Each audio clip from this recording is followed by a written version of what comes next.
What's up, guys? We are digging into the X-Men Caliban wave today with a look at a figure that I was probably going to look at later in the wave just to kind of save one of the best for last, but I'm still waiting on all but this figure, and we're going to take a look first at Beast. Definitely one of the heavy hitters in this particular wave, and let's face it, one that myself and just about everyone else is really looking forward to.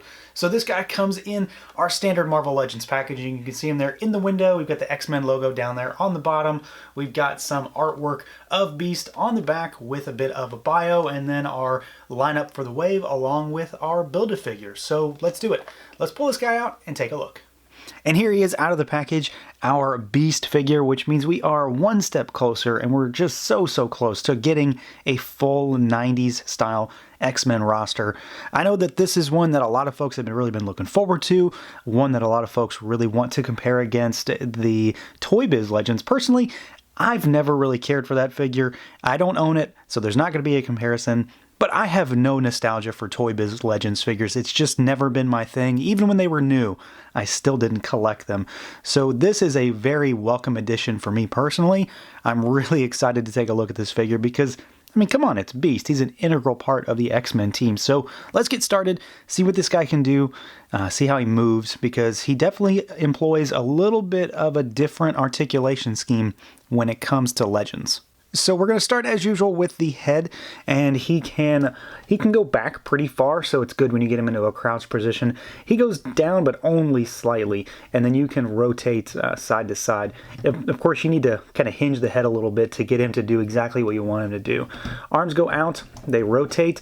We've got butterfly joints, you've got bicep swivel, double jointed elbows, and then we've got rotation and hinge at the wrists.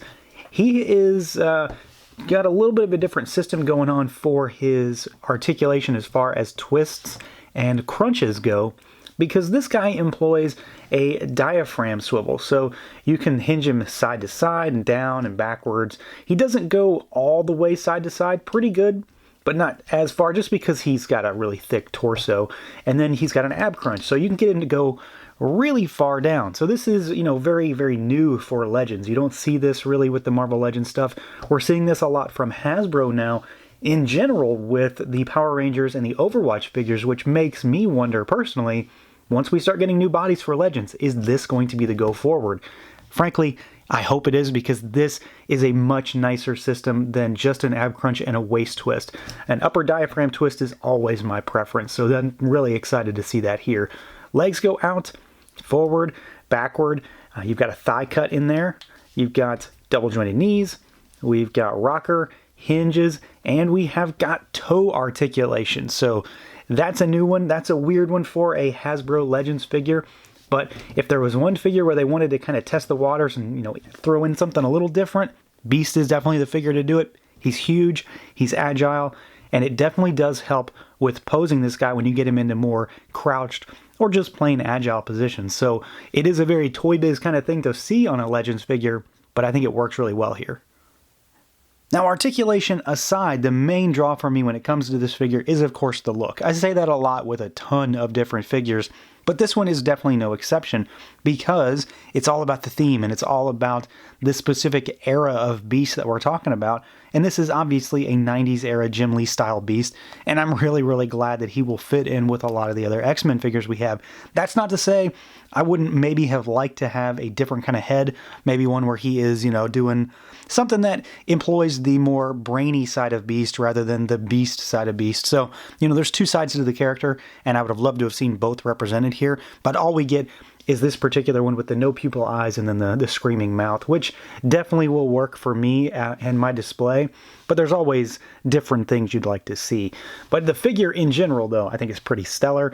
Of course, the figure, for the most part, is molded in this very bright, saturated, vibrant blue plastic, but we've got a lot of paint shading, so there's these dark splotches to the fur on the shoulders, on the forearms, on the hands, and then of course you've got shading that runs down the chest, on the thighs, on the ankles, the shins, the whole 9 yards, and then he's even got some shading all over the back. He's got his trademark yellow X-Men belt with the X logo, and then he's got his blue trunks. So he's not, a completely naked yet furry beast on your shelf. He has some civility, he has some underoos on there. And then of course we do have a lot of sculpt on this figure. There's a ton of little detail that's etched into this body, a lot of fur. And that's really all it's going to be. It's just fur, but it's everywhere. It's all over the body. And then of course certain areas are a little bit more accentuated than others, like the forearms, like the shoulders, the traps, and then of course the shins and ankles, stuff like that. Places where you would expect to see those little extra added flourishes of fur are definitely represented. So he looks fantastic, not to mention the fact that we do, of course, have that aforementioned screaming head. And for what it is, I think it's pretty fantastic. Again, like I said, I would have liked to have seen kind of the two sides of Beast, the smart and the savage, but we have this one, and I'm honestly just fine with it. You'd always like to get more, but I'm really satisfied with what we did get. Paint here is really nice. There's a nice bit of blue wash that runs through the hair, so you've got, that kind of blue-black kind of hue that pulls through. I've said it a number of times, I really dig pupilless eyes. It kind of sets the tone for the type of character or what they're doing. And of course, Beast is no exception here. He's very much going into his animal side, so he has no pupils. He's got kind of a slight pearlescent eye color going there. And then the mouth is really nicely sculpted. You can see the gum line, the tongue, all of those teeth. It's just a really well done head, and it very much flows with the body. And it, again, one of those things that evokes the 90s Jim Lee style figure for Beast that is, as far as I'm concerned, is my preferred Beast. This is the one that I like to see. It's the one that I grew up with. So to finally have one done really well in figure form like this is absolutely doing it for me.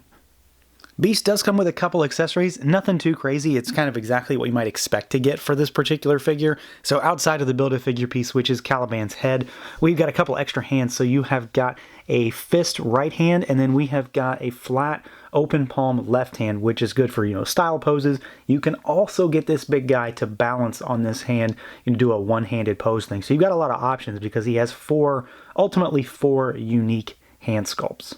We got to talk about size, though, when it comes to this figure, because he is definitely a little bit different than your average Marvel Legends figure. So he is beefier, he's bulkier. He kind of gives off the vibe I got when I opened Thing for the first time. He's not quite that bulky and big, but he's definitely a larger scale X-Men. So here he is next to Rogue, so you can see just a size comparison between a standard type female figure.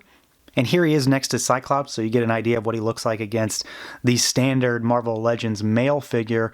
And then lastly, here he is next to Wolverine, so you can see how much he kind of towers over Wolverine and just their general size discrepancies. So Beast definitely has a lot of size to him. He maybe isn't the monstrous huge Beast that some folks really want, but I think he works really, really well, and he definitely will have a nice presence on your shelf because he is just, by all accounts, larger than just about every other Legend out there, save for Build-A-Figures, and then figures like Colossus, Thing, stuff like that. So when it comes down to it, this is really a winner. There's no way to not love this figure. Unless you are a die-hard Toy Biz purist, I think just about everybody's going to come away feeling really satisfied with this figure. He is in a pretty strong wave to begin with, so I'm not sure he's going to be everyone's favorite, but there's no way that this guy isn't going to be at the top of the Caliban wave for me. He has a lot of the nostalgia factor going. This particular look, this style always does it for me, but this is a great figure just from an articulation standpoint with this new scheme that they're going with, which I really hope they use going forward.